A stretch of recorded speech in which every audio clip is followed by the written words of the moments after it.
Welcome to this week's episode of Thoroughly Entertained. We're thrilled to announce that we have our May movie guide ready. So if you go to our website and enter your email address, you're going to get the lowdown on all the movies coming out next month. Now this week, Krista and I watched the Jackie Robinson biopic 42, and we're going to talk a little bit about this season of Project Runway.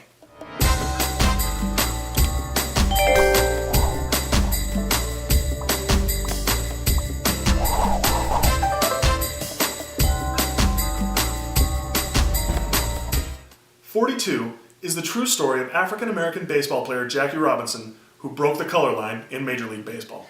So this week we saw the Jackie Robinson biopic 42. So before we get any farther into the video, we want you right now in the comment section below to tell us what your favorite sports movie is.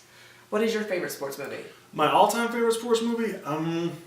It's a toss-up. I really like the movie Miracle with Kurt Russell about the U.S. hockey team, and I also really like the first Rocky movie.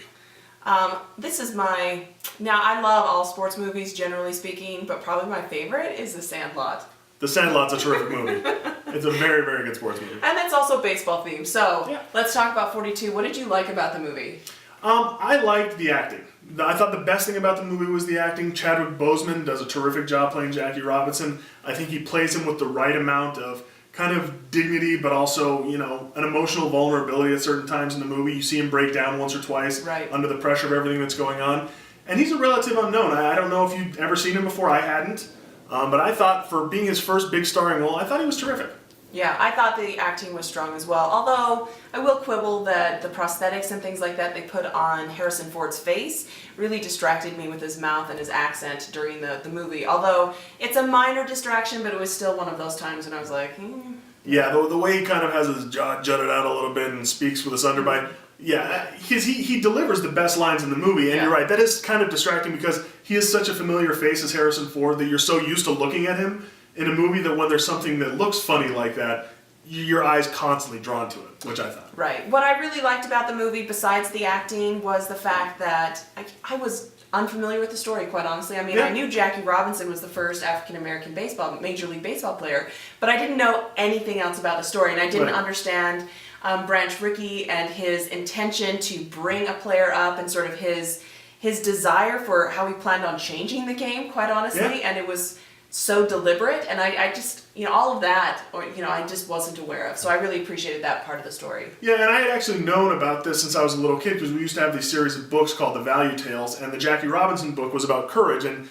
basically these are stories that tell the story about a famous person in ways that a child can understand and tell what the most important value that person had was. And so I've always kind of known about Jackie Robinson, and because I felt that this is such an important moment, not just in sports, but in the history of the American Civil Rights Movement and all of these things, that I felt the movie just wasn't quite as good as the story it was telling. Yeah, because one of the great things about sports movies is the fact that there's those triumphant moments, those moments of great emotional impact. And you were talking about the movie Miracle, sobbing through it, as I did when I saw it. Crying during the final speech when he gives the team before they play the Russians. Yeah. And I wanted to feel emotionally moved with this content. And as important as the movie is, the emotional factor for me was lacking, and I was really bummed by that, actually. Well, and I think they were a little bit manipulative in the way that they tried to draw the emotions out of you, because so much of the movie you're just hammered with the racial ugliness, which I understand is a reality of the time, and that you have to put those things into a movie like this, otherwise it's not real. So much of the movie is about the negative things that you don't feel the triumph as strongly as I think you could have, and in the moments where it's supposed to be uplifting, you see the really ham-handed swells of the music and the tight slow motion focus of the camera, and it's all these things that it never let the moments feel like they were organic. It always felt like, now you're supposed to cry. Here's the big moment. Are you ready? Here it is. Instead of you just kind of being pulled into it and just feeling it as it happens. Right. They're trying to put you in the moment instead of drawing you into it. Right, and I think also that the storytelling format, the fact that they only focused on his first year in the minor leagues and then his first year in the major leagues, that there wasn't enough growth and development of him as an actual ball player. That the focus of the movie was not on the field, it was everything that was taking place off the field, really. And so I think that decreased the amount of triumphant moments we could have felt in the movie. And one of the most important things about Jackie Robinson wasn't just that he was a man of grace and dignity who stood in the face of all of this this terrible oppression and succeeded. It was the fact of how spectacularly he succeeded. He was a transcendent athletic talent. He was a four-sport athlete at UCLA. He was a football player. He was a track athlete. He did everything. So he did things on the baseball field that were revolutionary to what people had seen before. He stole home, which nobody ever did. He was fast. He used to scare pitchers to death when he'd get on base because they were so terrified of him stealing bases on him that they'd spend so much time thinking about him that it would affect the way they pitched. Right. And I don't think they showed how much of an impact he had on the game as a player and not just as a figure in the game. Right. You know, and that I think would have helped the movie a little bit more if they'd have shown more of his triumph on the field so that you understand that he wasn't just a great man, but he was a great ball player. Right. You know? And those were the things I felt kind of held the movie back a little bit for me. That's why I gave it a B-, whereas, like I said, I think this is an A+ story, and it's one of the most important stories in American sports history, but I only think they did a B- job telling it. Yeah, I liked it a teeny bit more than you did. I thought it was a solid B. It's a good movie, and it's no wonder that it already #1 on the box office opening weekend.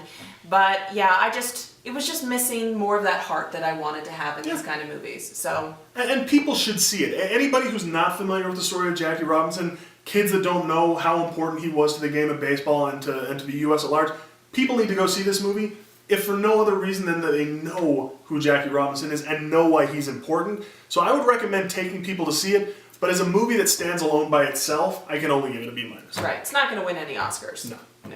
All right, now on to Project Runway. This particular season has focused on the integration of teams and team challenges. This last week was the first time that there was no more teams. It was just them by themselves doing their thing. And I have really liked the element of the team in this particular season because when it was used correctly, it really enhanced and excelled the designers. And when it failed, it was a spectacular blowout. And sometimes the drama of these sort of shows really makes it more interesting, let's be honest. Right, and I think for something like fashion, you know, they've talked about it on previous seasons because the contestants always complain when they get put in teams. Right. Oh, this person's design aesthetic isn't the same as mine, so we're not going to work together. Whereas like Heidi Klum and the judges are always say, when you work in fashion, you don't work by yourself. You almost always work in groups with other people. You very rarely are an autonomous figure who goes from sketch to design alone. Right.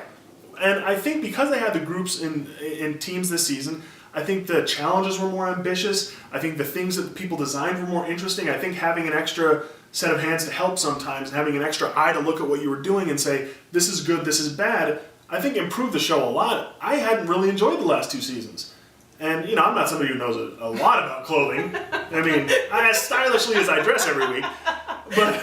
But I really think that the quality of the clothing was better this year than maybe in the last 4 or 5 seasons. I will, however, say that the Australia Thunder from Down Under episode was like the worst clothing I've ever seen on that runway. I don't know. A few years ago when they designed for the Sheepdogs or whatever, the Rolling Stone band, when they had to design for each member of the band, that was pretty awful that year too. But again, the menswear challenges usually are the worst ones in the show because almost everyone has never designed menswear before. So our final 4 contestants are Michelle, Patricia, Daniel, and Stanley.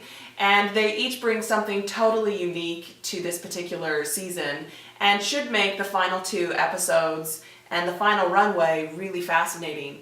So Daniel's our oldest contestant at 48, and he is from Texas and has had sort of an old aesthetic as well, but he's got great construction skills. Whereas you have someone like Patricia, who is a Native American and likes to point that out, but she is a textile manipulator, and so is really, they call her arts and craft, because she does really creative and unusual things with the fabric, although her actual design have not always been strong. Whereas what about Stanley and Michelle? Well, Stanley and Michelle are in ways kind of mirror images of one another. They're both really, really great technicians as far as putting the clothes together. Right. Their clothes always look expensive. They always look incredibly well made. Whereas the difference is, I think Michelle has a little bit more of kind of a punk rock aesthetic to her designs. She does more like kind of American sportswear or streetwear, whereas Stanley is a classic designer. He designs gowns and, you know, really nice jackets and long dresses and, you know, and again, his stuff just looks really, really expensive and super tasteful.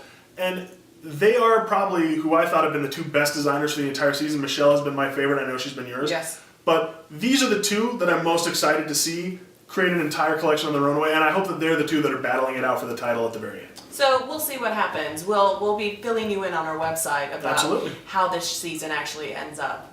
Thanks for watching. All right. Well, that's it for this week's episode of Thoroughly Entertained. Next week, we'll be reviewing the Tom Cruise movie Oblivion, as well as discussing what's new in television this week. As always, feel free to leave a comment below, like us, and visit our website at Thoroughly Entertained to see all of our latest reviews. We'll see you next week.